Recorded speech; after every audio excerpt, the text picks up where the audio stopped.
안녕하세요. 커피앤톡입니다. 오늘도 와주셔서 감사드리고요. 바로 사연 읽어보겠습니다.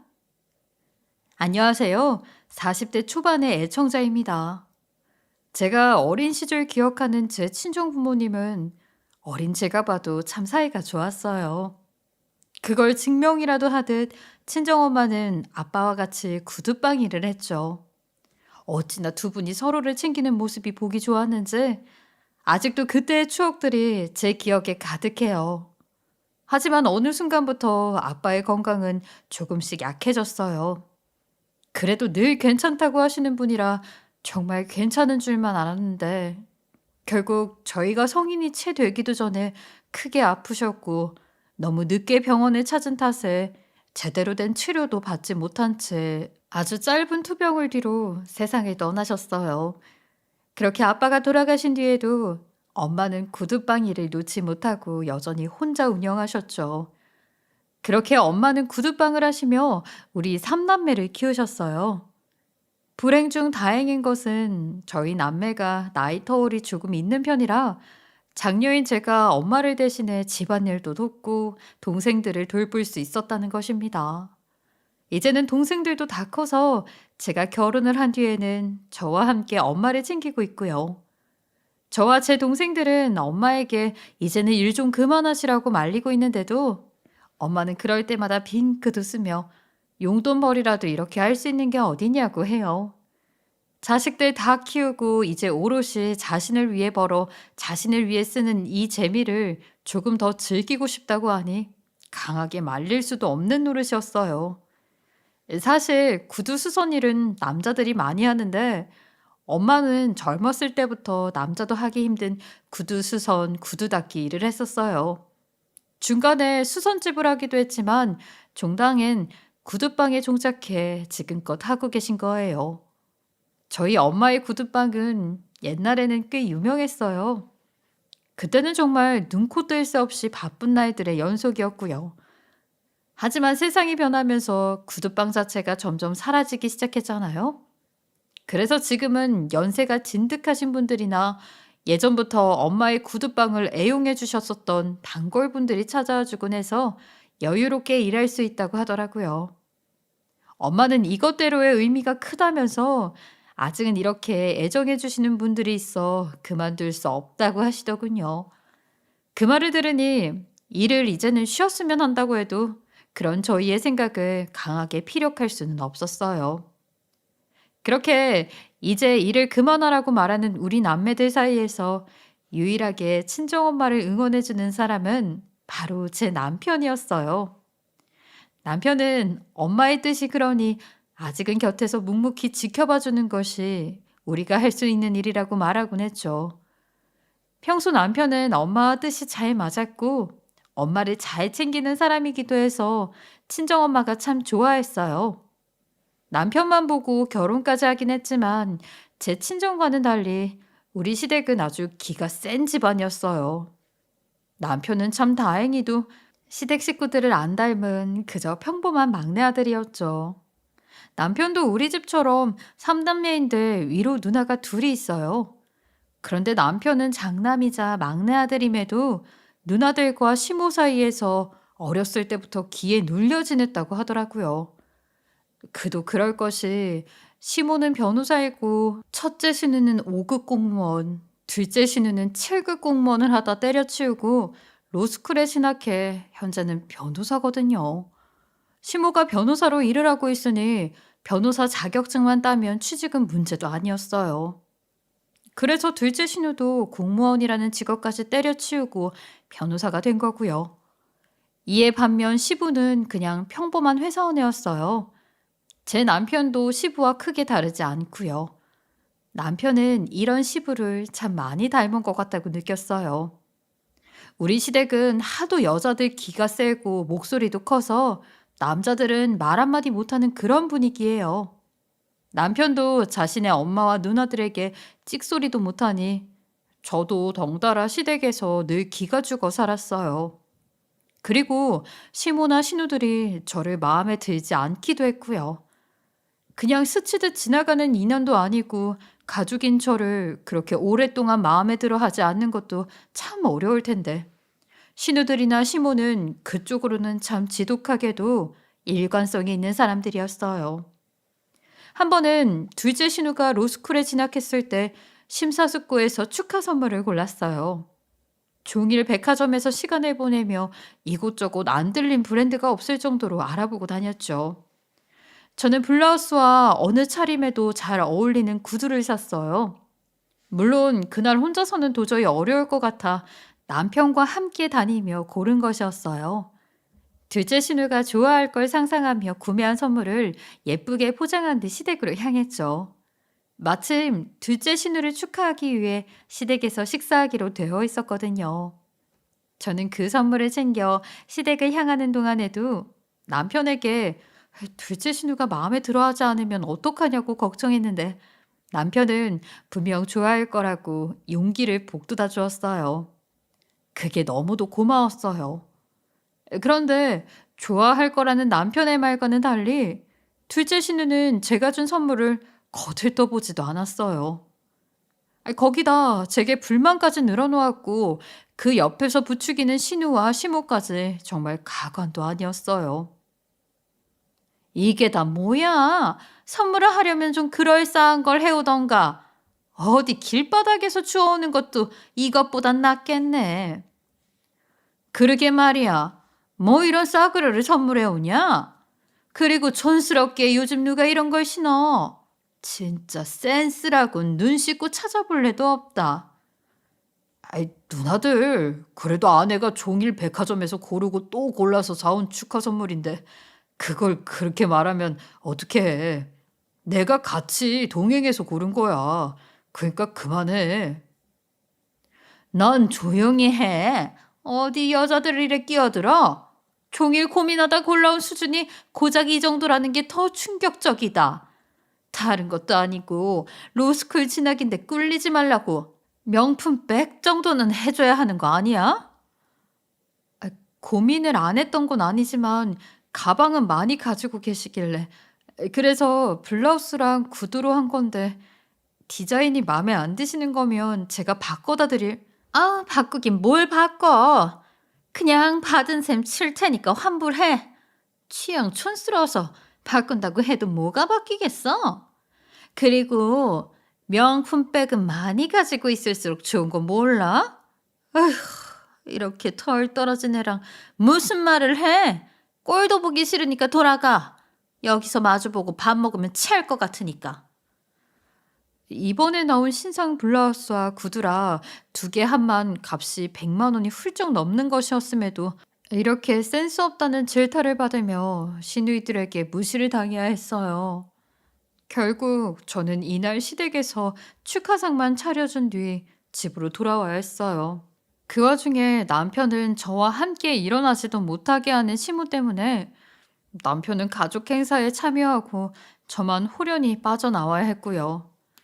쭉 여자들에게 치여 살았던 남편과 시부라 이런 상황에서도 크게 반발도 못하고 그냥 그렇게 지나가야 했죠.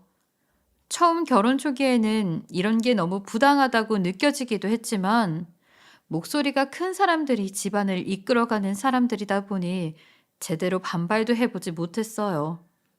제 목소리를 낸다고 해도 무시하기 일쑤라 통하지도 않았을 테지만요. 이렇게 몇 년을 남보다 못한 대접을 받으며 지내기를 몇 년. 이제는 원래 이런 사람들이라는 것을 받아들였고 그래서 전만큼 상처를 받진 않아요. 하지만 아무렇지 않다는 것은 거짓말일 거예요. 하지만 애써 친정 식구에게도 남편이나 시부에게도 티내지는 않아요. 그냥 제 몸 하나 제가 지키고 말지 싶어서요.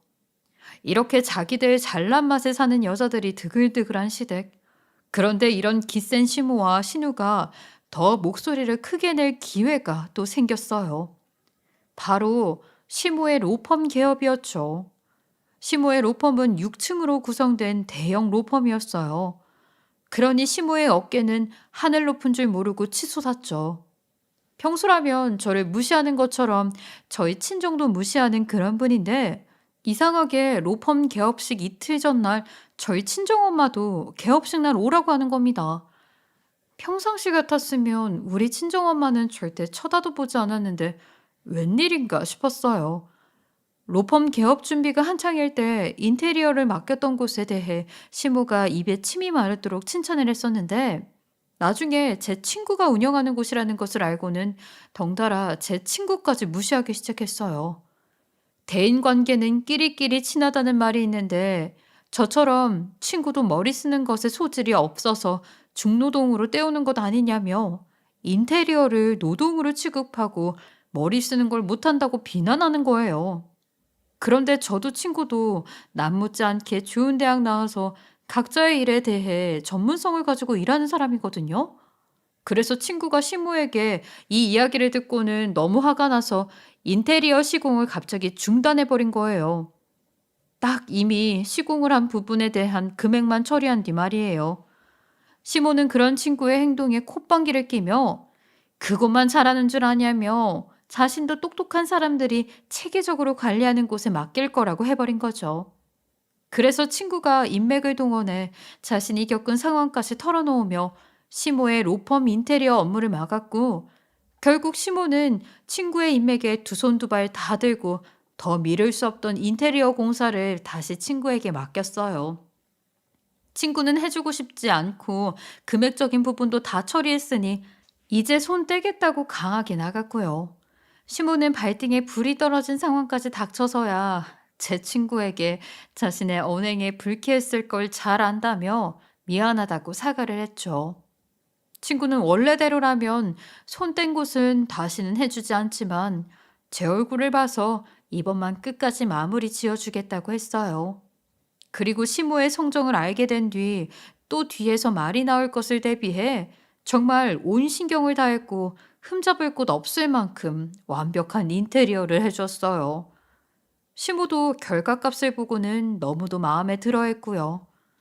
이 일로 저한테 잘하기로 마음이라도 먹은 건지 아니면 제 인맥이라고 무시했던 것에 대한 반성을 하게 된 건가 싶기도 하더라고요. 그렇게 생각하게 되니까 기분이 무척 좋았어요. 엄마를 초대하는 것도 너무 기뻤고요. 그래서 저는 엄마에게 연락해 시모가 자신의 로펌 개업식에 엄마까지 초대했다고 말씀드렸어요. 엄마는 무척 기뻐하며 말했죠. 엄마, 시어머님이 이번 로펌 개업식 때 엄마도 초대했어. 이틀 뒤인데 시간 낼 수 있어? 나를? 시간이야. 없어도 만들어서라도 참석해야 하지. 그런 중요한 자리에 초대를 받는 건데. 이틀 뒤라고? 시간이 없네. 얼른 떡집에 가서 개업 떡이라도 좀 맞춰야겠다. 엄마는 시어머님이 뭐 좋다고 그렇게까지 해. 나는 시어머님 아직도 미워 죽겠어. 그러니까 그렇게까지 챙길 필요 없어. 우리가 뭐 잘 보여야 하는 입장도 아닌데 뭐. 그리고 나한테 잘 대해주지도 않고 또 우리 집에 예의도 잘 못 차리는 양반이잖아. 그런데 뭐하러 그런 대접을 해? 아이고, 누가 사돈한테 잘 보이려고 한다니? 이게 다 내 딸 기 세워주려고 하는 거지. 이 김서방이 자기네 식구들 사이에서도 기를 못 펴니까 너도 덩달아 주눅이 많이 들잖니 이거사. 이런 자리라도 빌려서 내 딸 챙겨야지. 엄마도 참 그렇게까지 신경 안 써도 괜찮아. 내가 시댁이랑 결혼했나? 남편이랑 결혼했지. 우리 사이도 좋고 시댁도 자주 안 가서 괜찮아요. 그러니까 너무 무리하지 마셔. 알겠죠? 위에서 말한 것처럼 저희 아빠가 70연세에 세상을 떠나고 구두방을 하면서 저희를 키웠고 또 지금껏 구두방 일을 놓지 않고 있는 엄마를 시모는 하찮은 일을 하는 무능한 사람이라고 생각하고 홀대했어요. 상견례 때는 대놓고 구두방이면 남들 앞에서 수차례나 머리 조아려 남의 발만 쳐다보고 있는 그런 직업이지 않냐며 얼마나 배운 것이 없으면 그런 저급한 일을 하느냐고 대놓고 막말하기도 했어요. 그때 참지 못하고 시모에게 대들었는데 그 뒤로 시모에게 더욱 찍혀서 저를 더 못마땅해 하기 시작했죠. 그뿐이겠어요. 결혼식 날도 어찌나 하객들에게 저희 집안이 시댁 덕 보려고 결혼하는 거라는 말까지 해대는 탓에 저희 측 하객들까지도 불쾌함을 느꼈던 적도 있었어요. 그래서 엄마는 한동안 제게 능력 없는 부모를 만나 미안하다고 면목이 없다는 말을 하곤 했죠. 그 정도로 시모는 저희 엄마를 없는 사람 취급했고 또 가족이라는 것에 창피했어요. 그런데 그런 시모가 엄마를 다른 날도 아닌 자신의 로펌 개업식에 초대를 했으니 엄마도 들뜰만 했던 거죠. 그렇게 개업식 당일 일찍 가서 엄마를 챙기고 싶었지만 아이가 있어 쉽지 않더라고요. 로펌 개업식 날 아이를 데리고 갈 수도 없는 노릇이라 친한 동네 엄마에게 맡기고 로펌으로 향하게 되었어요. 그래서 늦게 도착하게 되었죠. 그런데 엄마를 모시고 간 여동생에게 전화가 왔어요. 동생 말이 엄마가 양손 가득 개업식 선물을 들고 갔는데 시모가 그런 엄마를 경멸하듯 쳐다보며 이건 뭐예요? 이런 걸 왜 들고 와요? 누가 이런 거 사가지고 오라고 했어요? 난 그런 의미로 부른 게 아니에요. 라는 식으로 날카롭게 이야기를 했다면서 자신과 엄마에게 그렇게 행동한 시모 때문에 민망하고 애매하게 서 있다가 챙겨간 선물 그냥 탕비실에 두고 나왔다는 거예요. 그러면서 제게 짜증난다며 화를 내더군요. 아, 진짜. 언니 시어머니 왜 그 모양이야? 지가 변호사면 다야? 진짜 성질나. 언니 시모도 짜증나는데 언니도 짜증나. 엄마가 저런 대우 받을 걸 알면서 왜 초대하게 가만히 뒀어? 중간에서 잘랐어야지. 엄마도 기분 상했는지 자신은 알아서 갈 테니까 나보고 알아서 돌아가라고 해서 지금 따라가고 있잖아. 어머, 아이, 미안해. 어머님이 먼저 초대하시기도 했고 또 많은 사람들 앞에서 엄마를 그렇게 대할 거라는 생각은 미처 못했어. 내가 엄마에게 연락해 볼게. 오느라 고생했을 텐데 미안해. 조심히 들어가. 저는 동생의 말을 듣고 엄마에게 너무 미안했고 시모에게 너무 성질이 났어요. 엄마가 걱정돼서 연락을 해보았지만 받지 않더라고요. 저는 이대로 지나가게 둘 수 없다는 생각에 씩씩대며 뒤늦게 시모 로펌에 도착했어요.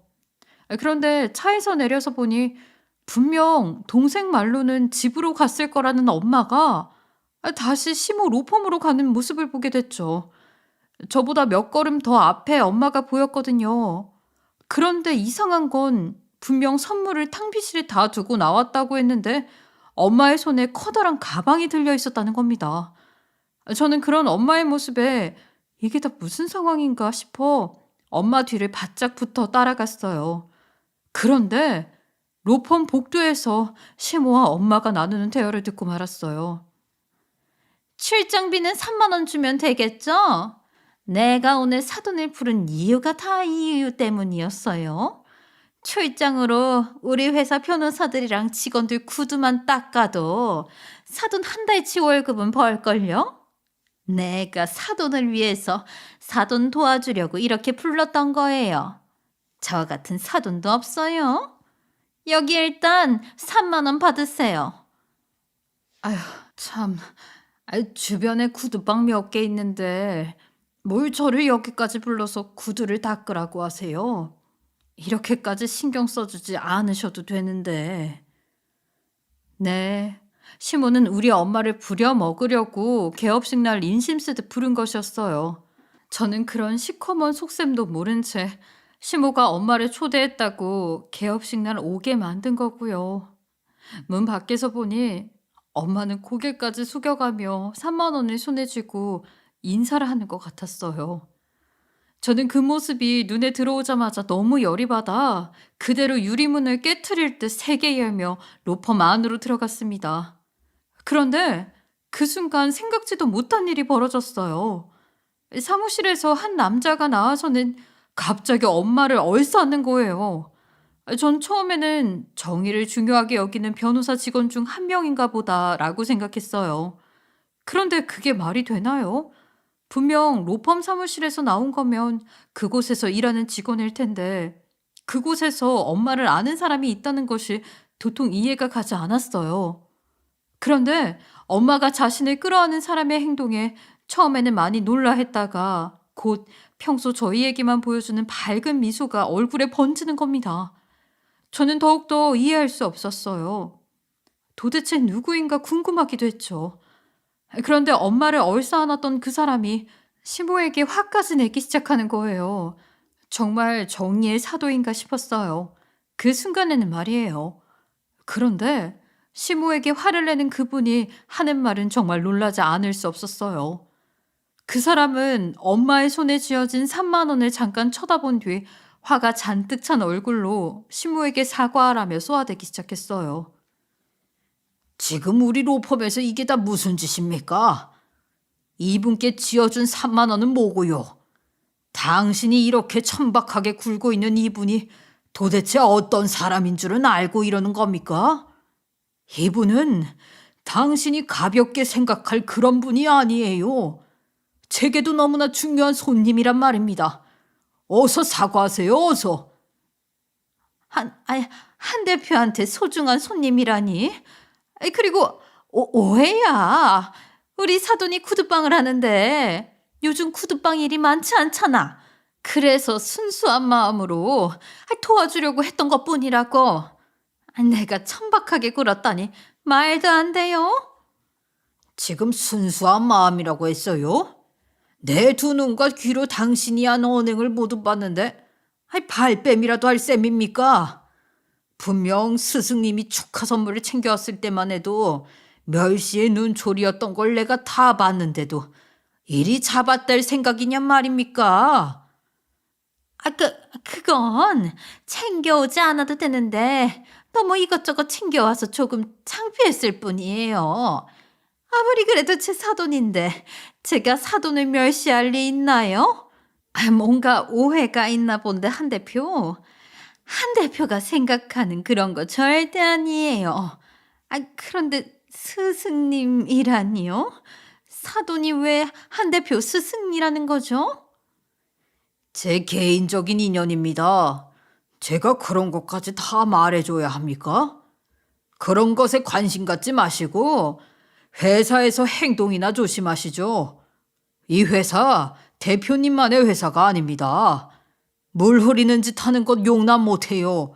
그러니 앞으로 주의하세요. 말을 마친 남자는 저희 엄마를 살뜰히 챙기며 안에 자신의 사무실로 데리고 들어갔어요. 그런 모습을 보고 있는 시모는 똥 씹은 표정으로 그들을 바라보았고요. 저는 상황 파악을 위해 황급히 엄마의 뒤를 쫓았어요. 그런데 시모가 저를 붙잡더군요. 도대체 왜 이제 얼굴을 비추냐면서 성질을 내고는 시모가 한 대표라고 부르던 남자와 엄마가 도대체 어떤 관계냐고 물어봤어요. 하지만 저도 아는 바가 없으니 알려줄 것도 없었어요. 저는 시모에게 저도 잘 모르겠다고 말한 뒤 이 로펌에 시모 말고 다른 대표가 또 있었던 것이냐고 물었어요. 분명 제게는 자신의 로펌인 것처럼 자신의 능력을 과시했었거든요. 그런데 시모는 되려 제 질문에 당황했고 대충 얼버무리려는 모습이 눈에 다 보이기까지 하더군요.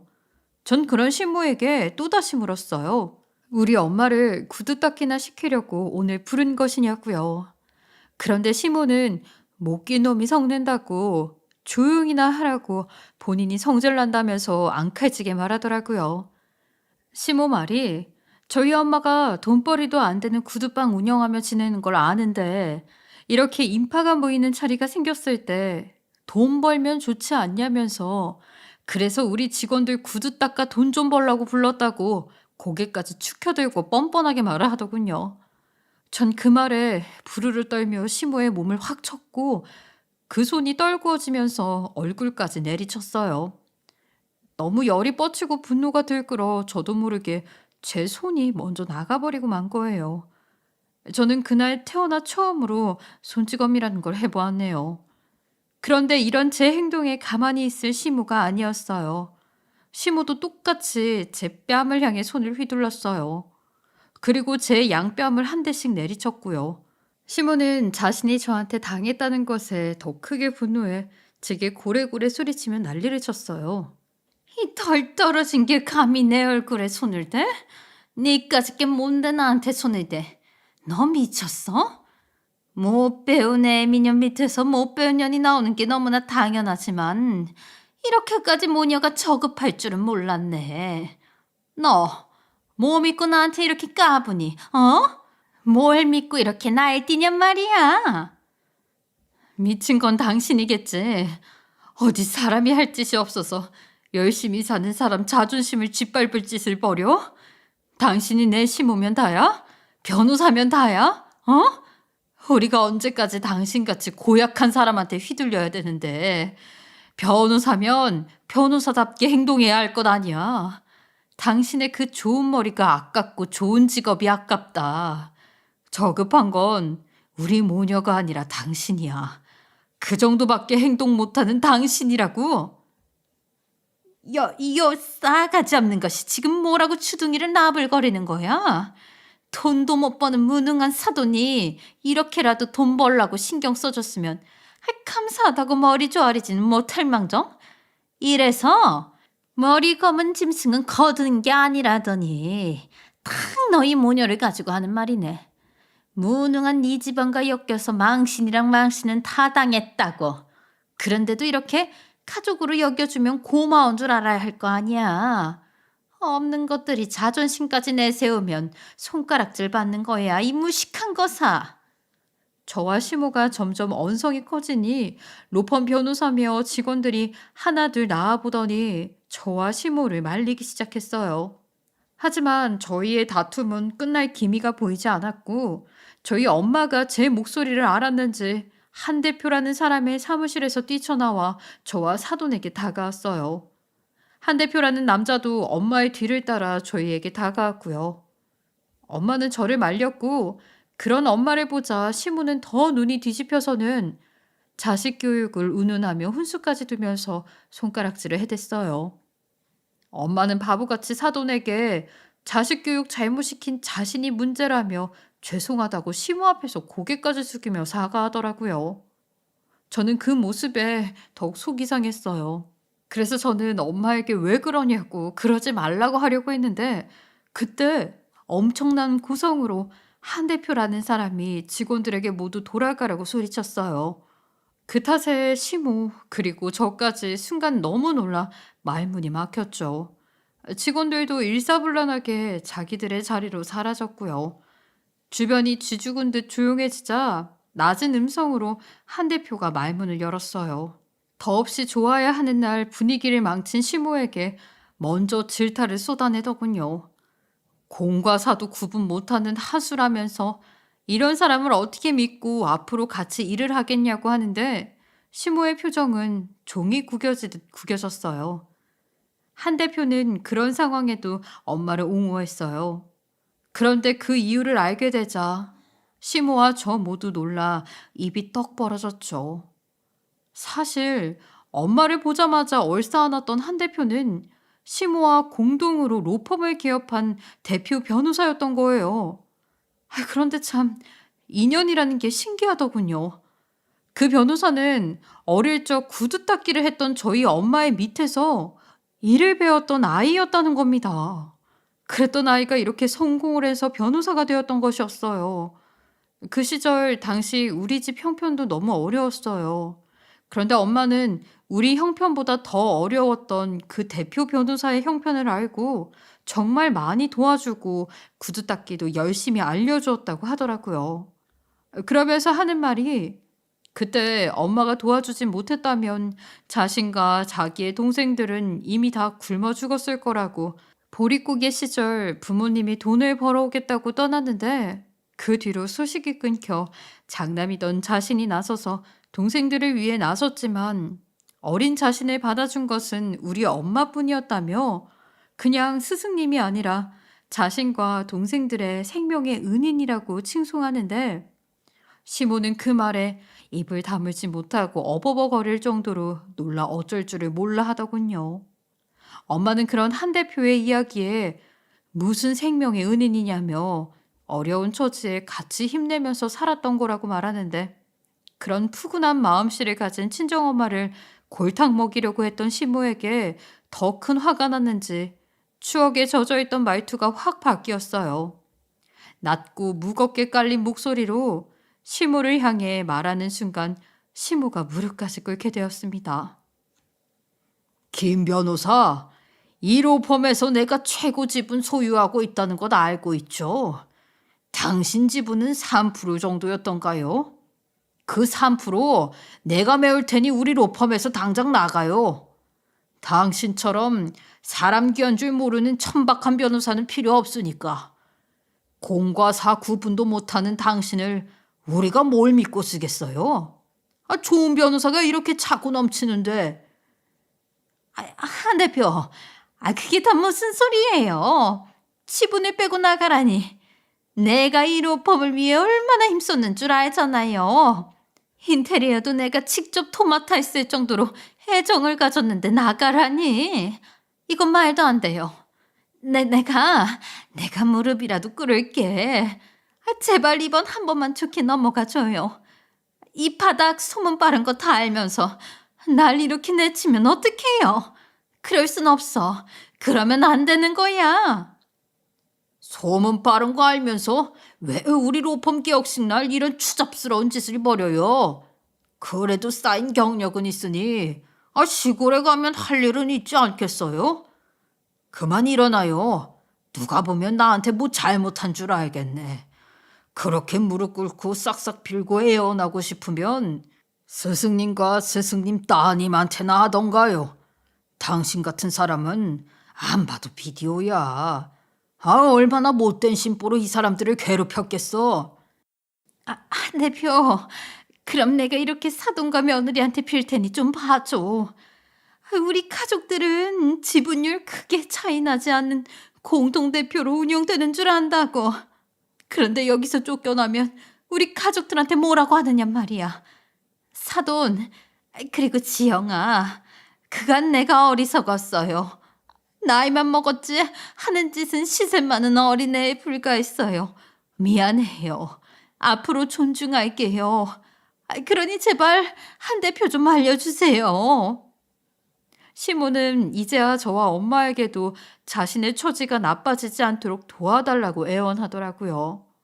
하지만 시모가 그러든지 말든지 한 대표는 저희 엄마에게 자신과 함께 일하는 직원들을 소개해 주겠다며 직원들이 모여있는 곳으로 데리고 가버렸어요. 시모는 뒤따르는 제게 이렇게 가면 남편과 이혼시켜버린다고 가만 안 둘 거라고 협박조로 제게만 들리도록 읊조리는데 저는 그런 시모에게 마음대로 하시라는 말을 남긴 뒤 엄마가 들어간 곳으로 향했죠. 그 안에서 새어나오는 소리에 픽 웃음이 나더군요. 처음 대표 변호사인 한 대표가 직원들 앞에서 자신의 스승님이라고 표현하는데 엄마가 수줍게 웃으며 스승은 무슨 스승이냐며 아까부터 느꼈는데 오글거려서 못 참겠다고 말하는 거예요. 한 대표는 그럼 스승님 말고 누님이라고 부르면 되겠냐고 너스레를 떨었고 직원들 앞에서 자신의 하나뿐인 누님이라고 칭하며 재차 소개를 해주는데 그곳에 있는 직원들이 엄마를 향해 모두 일어나 90도로 인사를 올렸어요. 엄마는 창피해했지만 한 대표는 그 모습에 흐뭇해했고 저 역시 엄마의 밝은 표정에 좀 전의 일은 잠시 뒤로 한 채 그 예쁜 표정을 꽤 오랫동안 바라보았네요. 저는 개업식이 끝나고 엄마를 집에 데려다 준 뒤 곧장 시댁으로 향했어요. 한 대표가 준 서류를 챙겨 들고 말이에요. 시댁에 도착하니 온 가족이 다 모여서 시모 눈치를 보고 있더군요. 개업식 날 시댁 식구도 오기로 했었지만 시모가 천천히 오라며 지시했었는데 나중에 거의 도착했을 무렵 돌아가라고 성화를 부려 개업식에 참석하지 못했던 거예요. 시모는 제가 현관문을 열고 들어오자 성큼성큼 제 앞으로 걸어와서는 마구잡이로 머리카락을 잡아당기고 저를 해치기 시작했어요. 시부와 남편이 황급히 말리고서야 멈췄어요. 그러자 시모는 다 갈라진 목소리로 고성을 쳤죠. 여기가 어디라고 들어오냐면서 이혼당할 준비나 하라고 땡전 한 푼 줄 생각 없으니 그런 줄 알랐는데 남편은 갑자기 무슨 이혼이냐고 자신은 이혼 생각이 없다고 왜 그걸 엄마가 정하냐고 따졌어요. 그러자 시모는 남편에게 언제부터 자신의 말에 그렇게 토를 달았냐며 자신이 시키는 대로만 하면 된다고 난리를 쳐댔어요. 그런 시모의 모습을 보고 있자니 이런 걸 보고 미쳤다고 하는 건가 싶더라고요. 저는 산발이 된 머리를 살짝 매만진 뒤 서류 봉투에 담겨있던 서류를 꺼내 시부에게 주었어요. 시부는 이게 뭐냐고 의아해하며 저를 바라보고 있던 시선을 서류를 옮겼어요. 그리고 곧 표정이 험악하게 굳었습니다. 네, 그 서류는 로펌에 시모의 지분이 3%밖에 들어가지 않았다는 서류였어요. 시모는 그동안 로펌에 공동으로 투자해 개업하는 거라며 가족 모두를 속이고 있었어요. 그래서 시부는 당연히 시모가 그동안 모은 돈으로 투자를 했다고 철석같이 믿었던 거예요. 시부는 시모에게 도대체 그동안 모은 돈은 다 어디로 갔냐고 물었어요. 시모는 우물쭈물할 뿐 아무 대답하지 않았죠. 그 모습에 시부는 화를 숨기지 못하고 돈 다 어디 갔냐고 소리치며 시모를 추궁했어요. 온 가족은 그때 시부가 화내는 모습을 처음 봤고 시모도 마찬가지였던 터라 놀라 사실대로 털어놓기 시작했죠. 그동안 모은 돈은 하나도 없다고 말이에요. 시모는 그동안 모았던 돈을 가족들 몰래 사치하는 것에 다 써버렸던 거예요. 사치로 쓰고 남은 돈을 로펌에 투자했던 거였죠. 이 사실을 모두 알게 된 시부는 정신 나간 여편네라며 난리가 났어요. 그 상황에 저는 오늘 있었던 일까지 모두 털어놓았어요. 제 친정엄마가 챙겨간 선물을 받지도 않았고 심지어 경멸에 엄마와 동생이 하는 수 없이 탕비실에 직접 두고 나왔을 뿐 아니라 돌아간 엄마를 다시 불러 직원들의 구두를 닦아 돈을 벌면 한 달치 월급은 되지 않냐며 출장비 3만 원 줄 테니 하라고 개업식 자리에서 제대로 망신을 주려고 했다고요. 그리고 우리 엄마를 실컷 괴롭히기 위해 시댁 식구를 일부러 조금 늦게 오라고 했던 것이었다고 말이에요.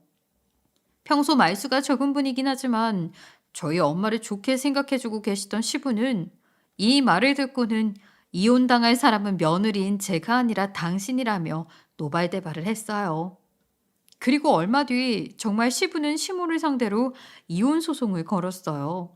시부도 한 대표에 대해 말로만 듣고 있어 알고는 있었는데 직접 대표를 찾아가 시모에게 땡전 한 푼 줄 수 없으니 소송을 도와달라고 부탁해 담당 변호사로 한 대표를 고용했어요. 한 대표도 저희 엄마에게 그렇게 못되게 군 시모를 제대로 혼쭐 내야 한다는 생각이 있어 정말 적극적으로 시부의 이혼을 도왔어요. 그리고 로펌에서 시모가 잘린 것뿐만 아니라 원래 둘째 신우도 시모 덕에 낙하산으로 그 로펌에 취직할 예정이었는데 그것까지 무산되었어요. 둘째 신우는 자신의 꽃길을 시모가 다 망쳤다며 원망했고 시모가 둘째 신우에게 자신을 좀 도와달라고 했지만 대차게 거절해버렸어요. 거기다 시모에 대한 추문이 삽시간에 퍼진 탓에 시모를 도와주겠다고 나서는 변호사도 아무도 없었어요. 결국 이혼 소송 중에 받은 로펌 지분의 3%도 시부에게 줄 위자료로 다 탕진했고 시부와 함께 모았던 재산까지 몰래 손댔던 것 때문에 재산 분할도 받지 못한 채로 시댁에서 쫓겨나게 되었습니다.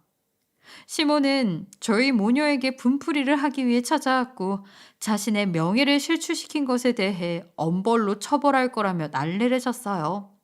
하지만 우리 엄마도 한 대표 덕에 법조계 인맥이 꽤 많이 생긴 후라 많은 분들께서 나서서 도움을 주어 시모의 복수 계획은 흐지부지하게 끝이 났어요. 남편과의 이혼을 거론했던 시모가 사라지니 자연히 남편과는 그 전처럼 화목하게 지내게 됐고요. 시댁에서 시모가 쫓겨난 뒤 큰 변화가 생겼어요. 바로 기센 신우들의 입지인데요. 시모가 줄을 잡고 집안을 통솔했던 예전과는 달리 시부가 집안의 가장이고 기둥으로서 딱 잡고 있어서 더는 신우들이 제 남편을 무시하거나 저를 홀대하는 일도 없어졌답니다. 그뿐이겠어요? 이전에는 제가 주방 일을 할 때 시모가 신우들은 절대 손 하나 까딱하지 못하도록 했는데 그랬던 시모가 없어지니 시부의 말을 나를 수밖에 없었어요.